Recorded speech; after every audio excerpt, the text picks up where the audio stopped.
I don't know if everybody remembers, but this generator was not hooked up when we got this vehicle. And it looks like that's part of the winding hanging out of it, and it looks like she got a little hot. So I went ahead and got a new generator to go on here, or the owner purchased a new generator.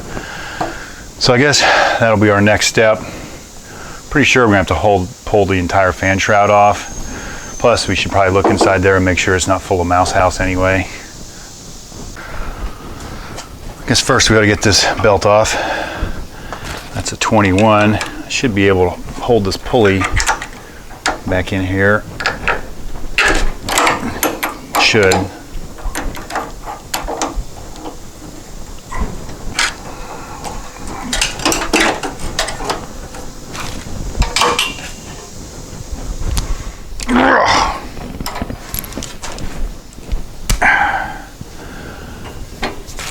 Let's see if this has enough ass to get it off.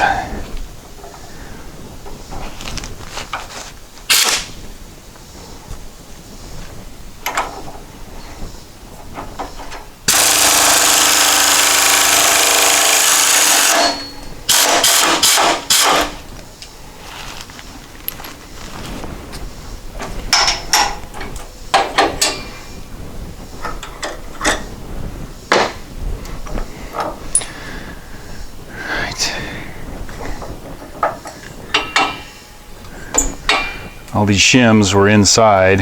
That's what's used to adjust the belt tension. I don't want to lose any of them.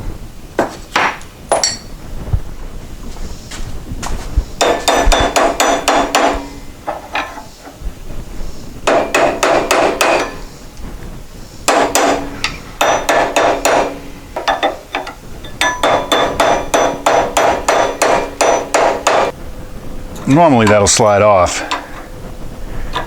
Apparently that is not the case today.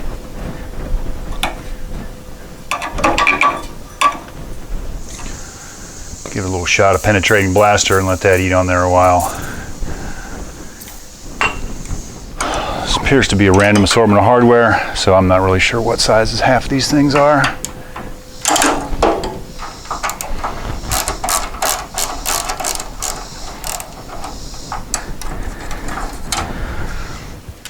So there's a screw down here on the end, one on the other side. Unwire the coil, pull the wires off there, and this should lift off. Over here on the left side, the screw is covered by the intake manifold. Yep. On the right side, you can reach it. So it looks like we're gonna have to take this intake manifold off.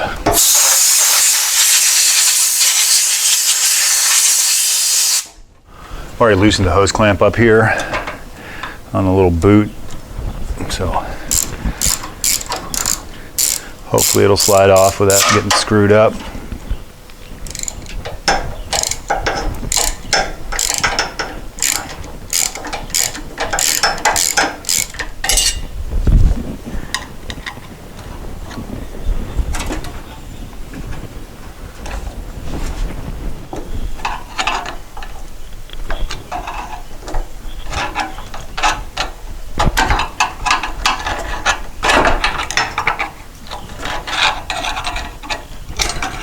It's been a long time since I have messed with any of this stuff, this style.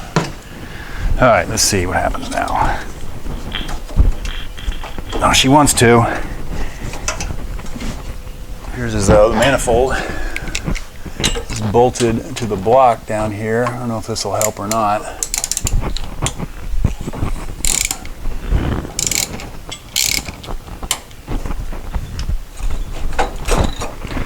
Yes. Apparently it does. There we go. Of course, this screw doesn't even really look like it was tight. Probably didn't even need to do all that. All right, help me remember this. Green wire. And then the power wires in the back. Now, in theory, unless I'm missing something, which I probably am, this whole fan shroud should come off here.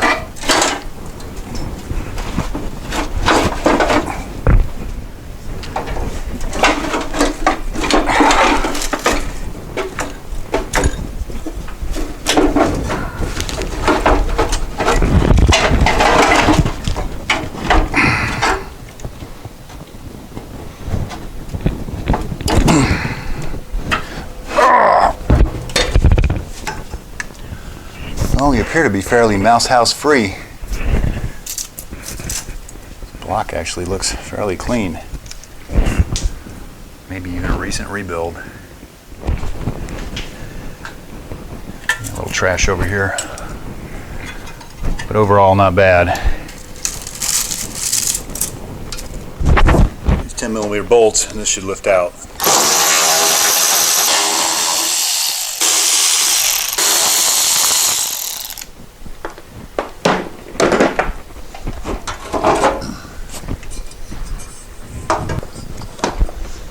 I remember right, that's a 36mm. We'll have to blast that off there.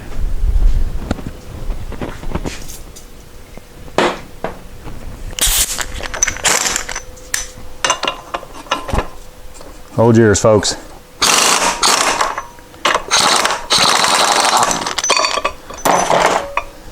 That was surprisingly easy. There may be shims in here too. Nope, just a nut. Or the back half of the flange. Pretty sure that needs to come off too.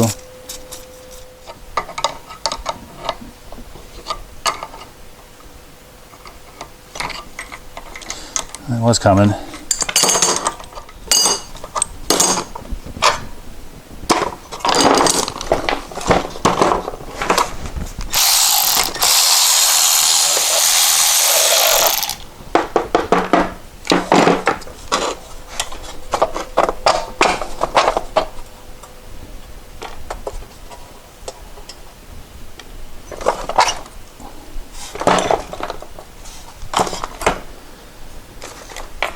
Now we got to get this half off.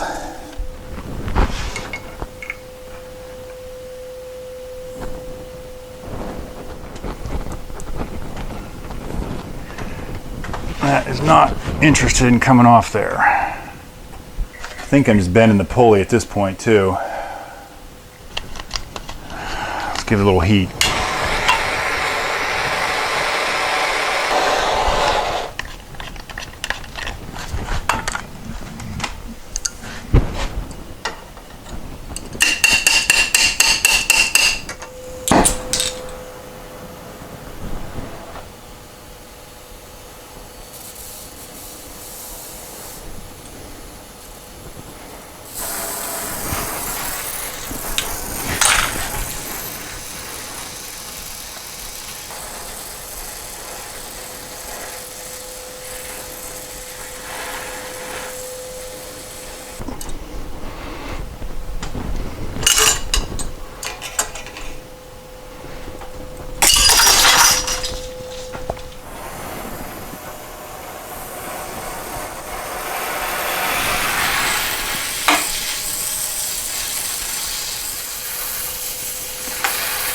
You hear it pop. The pressure from the puller makes it move just a little bit.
Finally. Okay, it's the next day. I got this part put on, the build back plate. Got the shaft cleaned off. I don't know why this pulley was so freaking tight on the old generator, but it mics out like it'll fit. Just need to line up the keyway.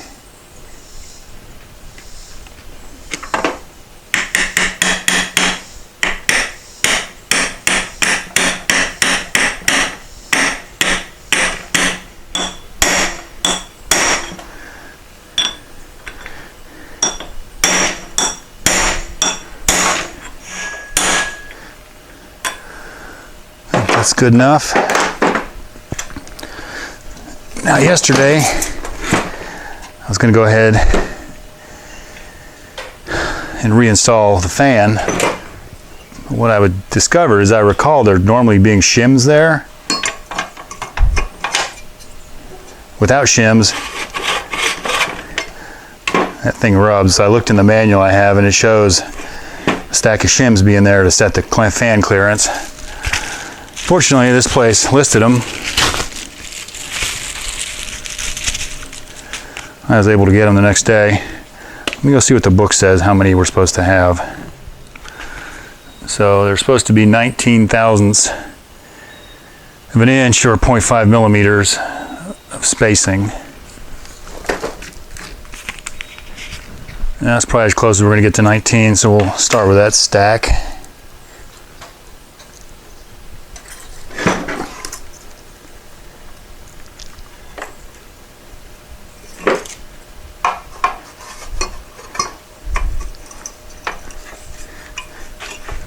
And it calls for a 0.2 or an 8 thousandths gap here.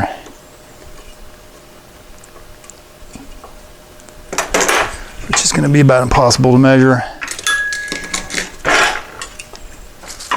Hold your ears.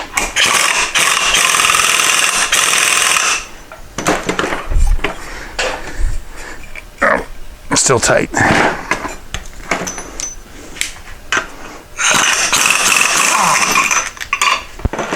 And it still doesn't want to turn. I'm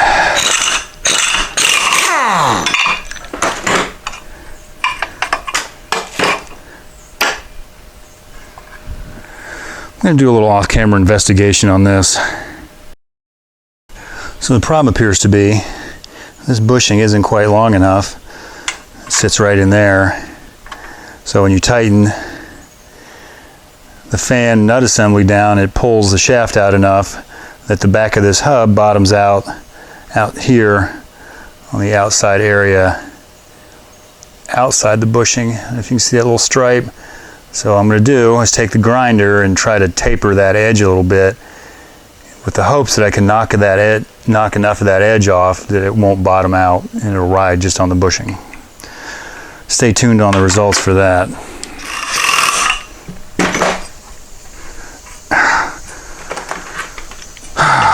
Like I need to take a little more.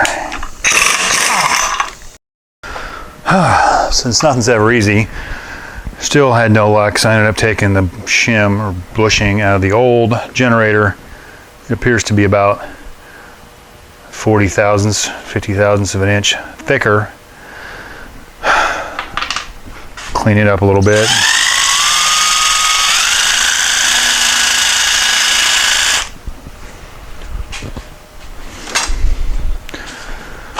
See if that does what we need.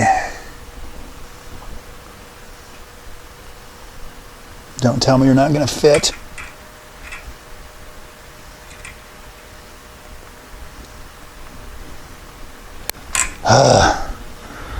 Let me get to work with the file.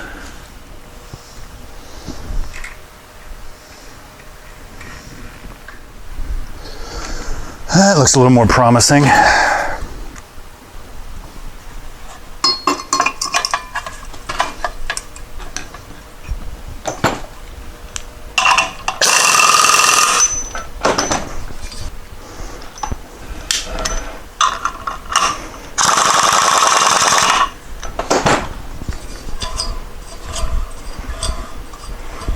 I think that's as good as that's going to get for now.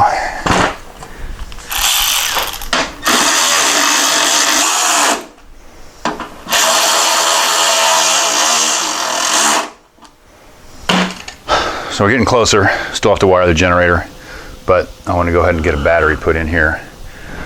So this battery box is way too small for the battery we have, plus part of it was flattened out and torn off. So I'm just going to start, and it's pretty flimsy anyway. I'm going to build a new battery box that'll actually fit the battery we have. Let's get started. I have this scrap piece of angle iron. I'll go ahead and cut the pieces out of. 7.5 by 10.5 inside. So I'm gonna have to miter every corner and then we'll weld it together. I'm gonna use grinder cutting disc, so nothing too exciting. Just make sure you know where your sparks are going. Don't point them towards the windows of your truck or it'll etch holes in them.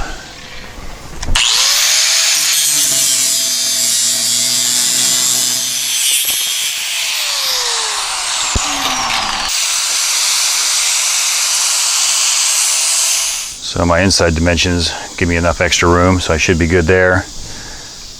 And it's roughly square. So now I'm going to try this little angle clamp for the corner, see how that works.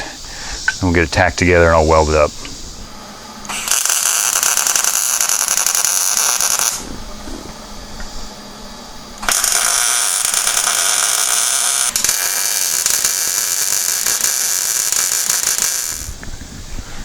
Cooled enough that I could pick it up. Alright, at least it's not too small. I'd rather have it a little too big than a little too small. Can always jam a block of wood in there, take up any space, and I'll probably drill some holes for a tie down. Next, get this cleaned up and give it a shot of paint. Paint's dried on that, but realistically I need to roll this buggy outside to put that in because I'm gonna need to weld it and I don't want to catch anything on fire, and cut the old one off. In order to do that, this tire is one that does not hold air. So let's see if we can figure out what's going on with that.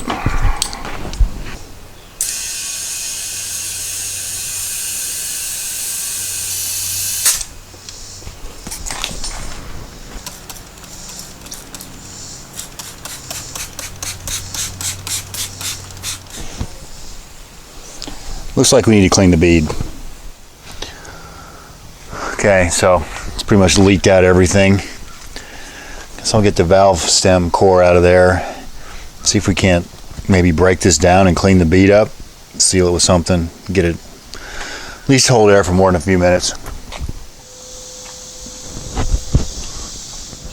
I'm going to try getting this separated from the bead by putting it under my truck tire and let the weight of it push it off the bead.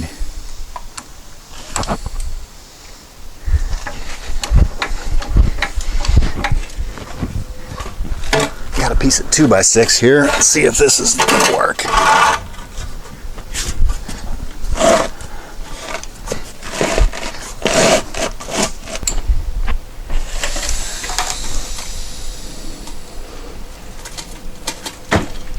Ta-da!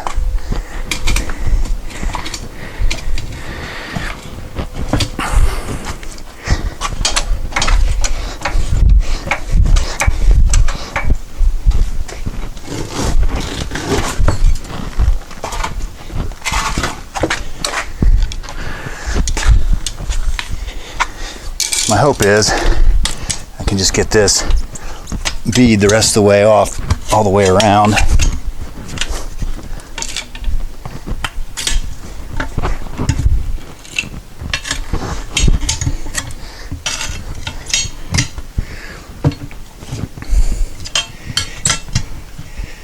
Hold it down and get in there with the wire brush and clean that rust and dirt out of there, and then maybe it'll actually seal.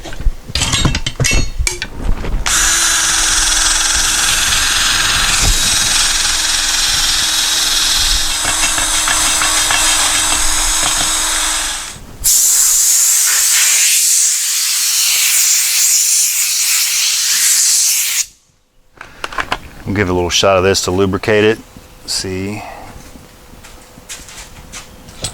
It'll pop on and see if it leaks. Worst case, I need to go buy some bead sealer.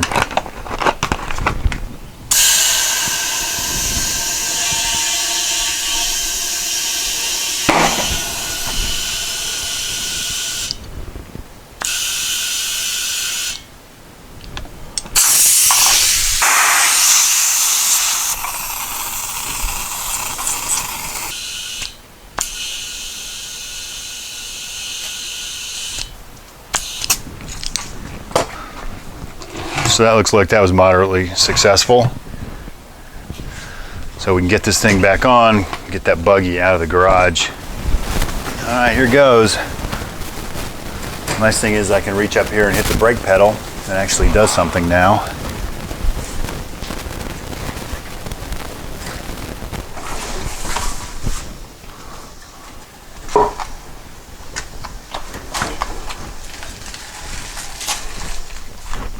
There's the old battery box. I think I'll cut these two sides off because there's gonna be too much stuff to grind and get out of the way.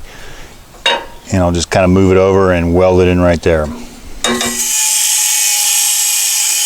So that piece cut out of there, my thought is I can kind of just weld this to some existing stuff, add a foot back here in the corner, support that, and then the battery will be good and secure. Problem is my welding leads, the stinger won't reach over here. The welder's all the way over there, so might be a job for tomorrow. We can move some stuff.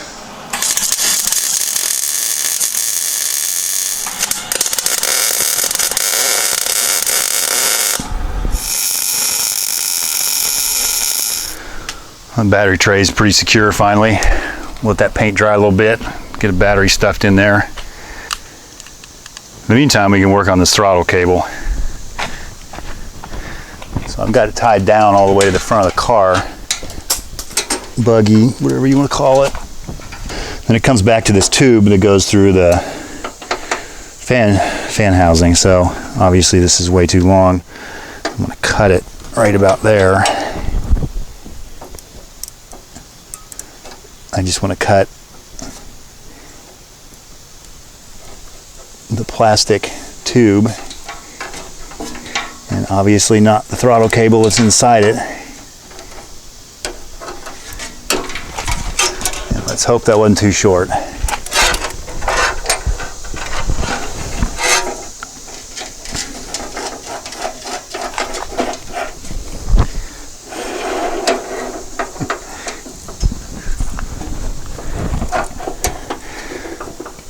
So I may have to fine tune that a little bit or put something on to keep this tube from moving. The other one was surrounded by electrical tape. And then we'll tie it with some more tie wraps up there somewhere.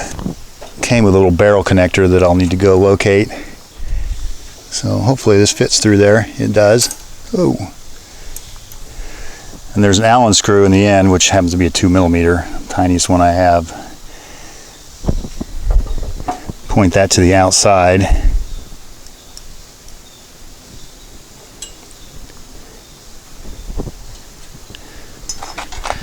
Slide this in the carburetor portion. Now we have to see if we can fish this cable through it.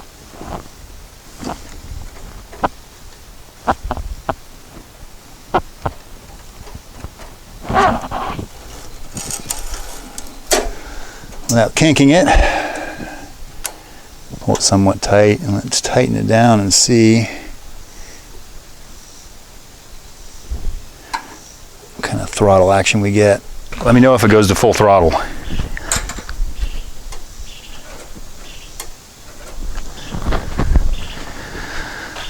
Can't really tell. Kind of acts like it's not. I have the throttle tied down up there with a bungee cord. So I need to get a little bit more. So even with that much throttle, it doesn't go wide open. So I guess in theory, I should be able to move the cable up to this hole perhaps, and that should give me a little more throw maybe. Try that, because there weren't really any instructions with this kit.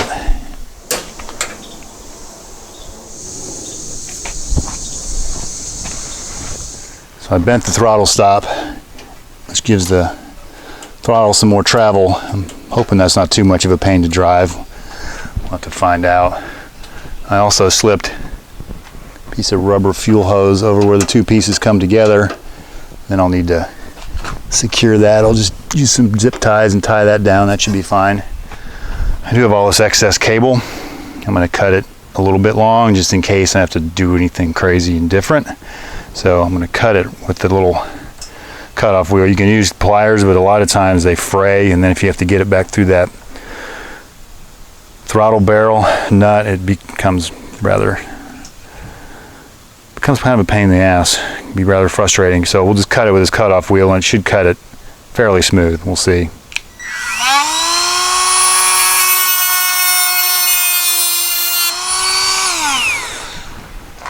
So I went and got battery terminals, cleaned up everything. Got 12.5 volts in the battery. Now will be the moment of truth. Hook the cables up and see if any smoke comes out of anything. Nothing should. I mean, it ran before. Here goes.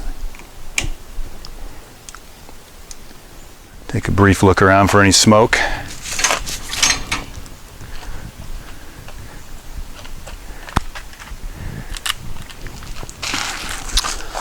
Make sure I got my wires hooked up. I don't remember what the deal was with this fuel shut-off solenoid, but I'm going to hook it back up.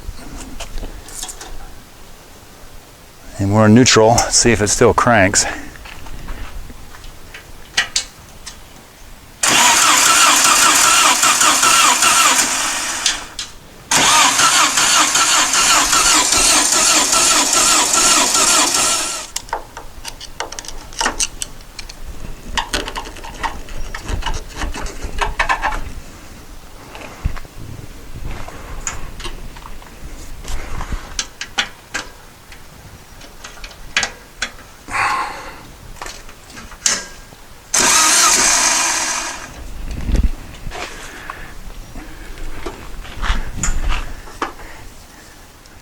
Now it's coming back to me. I think that shut-off solenoid was screwed up, so that's why I had disconnected it.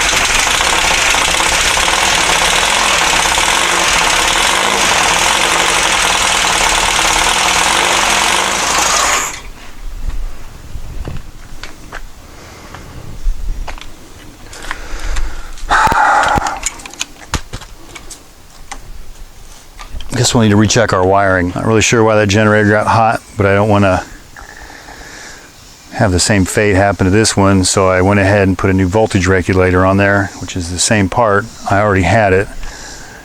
Shows this being grounded on the old ones, but there's no ground screw, so I cleaned the paint behind it, cleaned the paint off, and verified the chassis of this to ground, along with the generator being grounded. So let's try this again.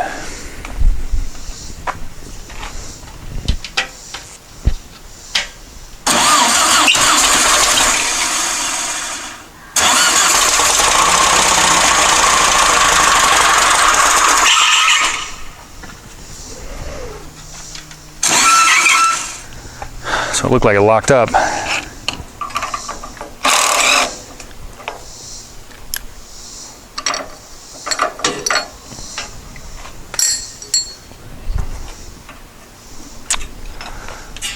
Now she ain't turning. All right, well, I guess we could take this apart again. So I don't mean to keep dragging these videos out. I think we'll stop this one right here until we can really figure out what's going on with the generator. We'll see that soon, and I promise on the next video, we'll get to go for a ride. I can't say how far, but we'll move under our own power. Thanks for watching. We'll see you next time.